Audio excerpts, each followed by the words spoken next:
তুমি নষ্ট হইলে, তুমি পৌঁছা গেলে পৃথিবীর কিচ্ছু হইতো না।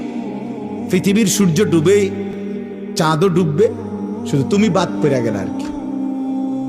কেউ মরলে পৃথিবীর কিচ্ছু হয় না। কথা বলেন না কেন?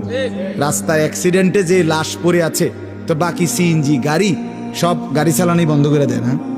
কারো হাতে সময় নেই, আমনের লাগে বইয়া তাওনের টাইম কারো নেই।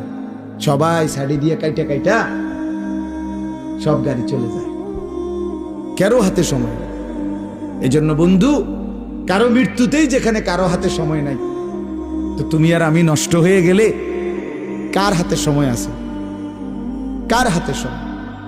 নিজের জীবনটাই নিজে নষ্ট করে দিলাম, নিজের বরবাদই নিজে করলাম।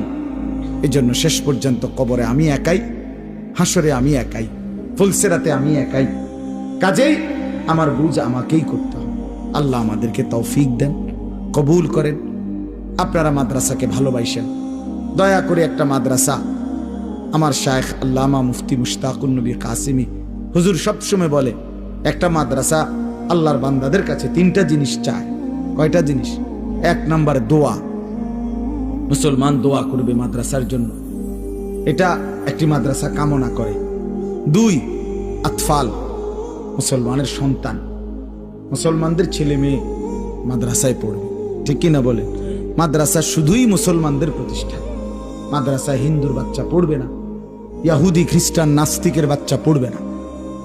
কাজে মাদ্রাসা মুসলমানদের প্রতিষ্ঠান, যেন মুসলমানের সন্তান মাদ্রাসা কামনা করে। তিন নাম্বার আমওয়াল, মুসলমানের দান, সাদাকা, মাল। মুসলমান আল্লাহর বান্দারাই মসজিদে মাদ্রাসায় কিছু কিছু দেবে, এতে করে মাদ্রাসাও আগাবে আর ওই আল্লাহর বান্দার আখিরাতও আগাবে।